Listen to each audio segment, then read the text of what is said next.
నమస్తే. ఎస్, 2029లో Pawan Kalyan CM. So మీరు అనుకోవచ్చు, ఏంది అప్పుడే ఆలు లేదు సూలు లేదు, కొడుకు పేరు సోమలింగం అన్నట్టు ఇట్లాంటి కొన్ని సామెతలు ఉంటాయి. పిల్ల గుట్టక ముందుకే కుల్ల గుట్టినరు అన్నట్టుగా.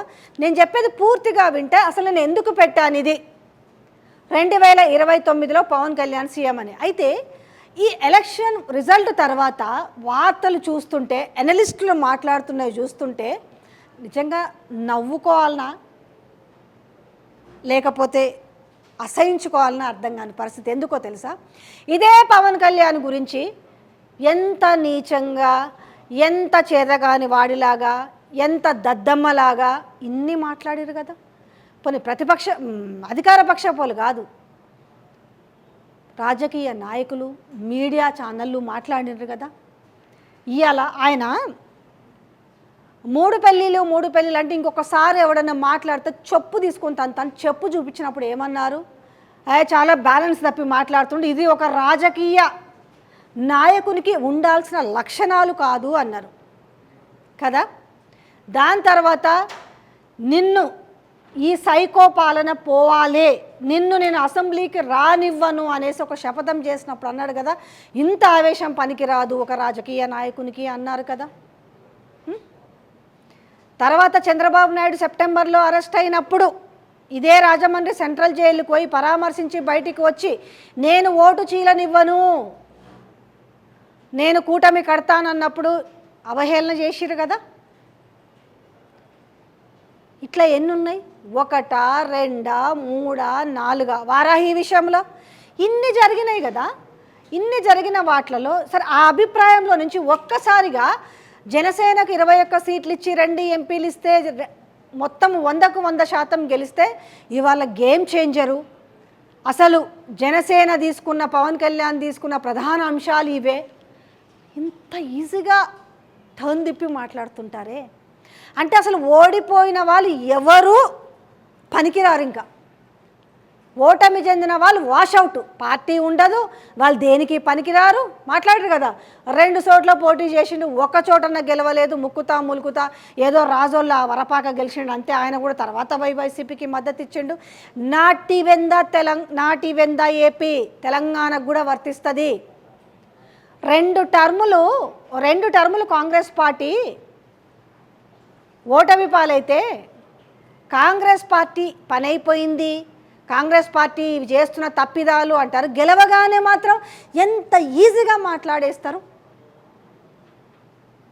సో అయితే ఈ 2029లో పవన్ కళ్యాణ్ సీఎం అనే మాట కూడా ఎందుకు అంటున్నానంటే, సరే ఇలా చాలా పొగుడుతున్నారు, గేమ్ చేంజర్ ఆయనే, ఆయన గెలవడానికి ప్రధాన అంశాలు ఇవే, ప్రజలందరూ కూడా ఆయన అక్కన చేర్చుకున్నారు అన్నారు. ఓకే, ఇవాళ ఏదో ఒక కీలక పదవి తీసుకుంటాడు, దేంట్లో కూటమిలో ఉన్నాడు, ఎన్డీఏ కూటమి కాబట్టి తీసుకుంటాడు. ఇయాలనే ప్రధాన అధికార పక్షంగానే ఉండాలి, ప్రతిపక్షంగా ఉండడానికి వీల్లేదు, ఎందుకంటే దాంట్లోనే పదవి తీసుకుంటాడు. పోనీ ఇవాళ ప్రధాన ప్రతిపక్షం ఏదయ్యానంటే కనిపిస్తున్నది ఏది, మళ్ళా పవన్ కళ్యాణే. ఇక్కడ చూస్తే జగన్మోహన్ రెడ్డికి వచ్చింది ఎంత అంటే 11 వచ్చినాయి, పట్టుమని 11. ఇప్పుడు వైరల్ చేస్తున్నారు కదా, ఆ రోజు ఆనాడు మాట్లాడిన దివంగత వైఎస్ రాజశేఖర రెడ్డి మాట్లాడిన మాట, ఈటల రాజేందర్ని ఉదాహరించి 50 సీట్లలో పోటీ చేస్తే పట్టుమని 10 సీట్లు గెలవలేదు రాజేంద్ర, తలకాయ ఏడబెట్టుకుంటామని ఇది ఈరోజు ఆ కొడుకుకే అప్లికబుల్ చేస్తున్నారు. సో 11 సీట్లు అంటే మినిమం కన్నా 10% ఉండాలి, 10% అంటే 18 సీట్లు ఉండాలి. సో వచ్చినాయి ఎంత అంటే 11% వచ్చినాయి. కాబట్టి అసలు జగన్మోహన్ రెడ్డి ఏడ కూర్చుంటాడు, అసలు ఆయన అసెంబ్లీకి పోతాడా అనేది కూడా వేరే విషయం. ఎందుకంటే ఆయనకు స్పీకర్ డెసిషన్ తీసుకోవాలి, కనీసం ముందు వరుసలో సీట్ అన్న ఇస్తాడా, కూర్చోవడానికి ఒక కుర్చీ అన్న ఇస్తారా లేదా కూడా తెలియదు. ఈ నేపథ్యంలో రెండోది ఇంకోటి, పవన్ కళ్యాణ్ అసలు ప్రతిపక్షానికి మీన్స్, ఒకవేళ ప్రతిపక్షం అంటే మనకు ఎవరు కనపడతారు, జగన్మోహన్ రెడ్డి. కాబట్టి ఆ జగన్మోహన్ రెడ్డికి స్పేస్ ఇస్తాడా ప్రజా సమస్యలపైన మాట్లాడడానికి? రేపు ఇప్పుడు ఏవైతే ఇక్కడ కూడా చాలా పెద్ద హామీలు ఇచ్చినారు కాబట్టి ఏపీలో కూడా అమ్మఒడి ఉంది, మీరు ఒక్కరికే ఇస్తే మేము ఇంట్లో ఎంతమంది ఉంటే అంతమందికి ఇస్తాము. సో చాలా ఉన్నాయి, ఒకటి కాదు చాంతాడంత లిస్ట్ ఉంది కదా. ఈ లిస్టులో ఏవి చేయకపోయినా కూడా ఖచ్చితంగా ఆంధ్రప్రదేశ్ ప్రజలు పవన్ కళ్యాణ్ నిలదీస్తారు. నువ్వు చెప్తేనే కదా, నువ్వు కూటమి కడితేనే కదా నేను ముందుంటానన్నావు కాబట్టి మేము వేసామనే మాటలు అంటారు. సో రేపు ఖచ్చితంగా మరి కంటిన్యూగా 5 ఏళ్ళు మరి సమస్యలు తీర్చినా తీర్చకపోయినా 5 ఏళ్ళు ట్రావెల్ అవుతాడా కూటమితోటి? లేకపోతే ప్రజల కోసము ప్రజల చేత నేను ఎన్నుకోబడినాను కాబట్టి సో ఏవైతే ఈరోజు ఏ క్యాబినెట్ హోదా అయితే ఉంటుందో దాని తృణప్రాయంగా వదిలేసి కూటమితో డిఫర్ అయి నేనున్నాను ప్రజల కోసం అంటూ ముందుకొస్తాడా? ఎందుకంటే ఆయనలో కూడా ఒక ఆలోచన ఉంటుంది 2029లో ఖచ్చితంగా నేను సీఎం అవ్వాలి అనేసి. ఖచ్చితంగా ఎందుకు ఇవాళ 21 సీట్లకు 21 గెలవడం కావచ్చు, సో ఆయనకిచ్చిన ఎంపీ సీట్లకు కానీ ఇచ్చినవన్నీ గెలవడం కావచ్చు.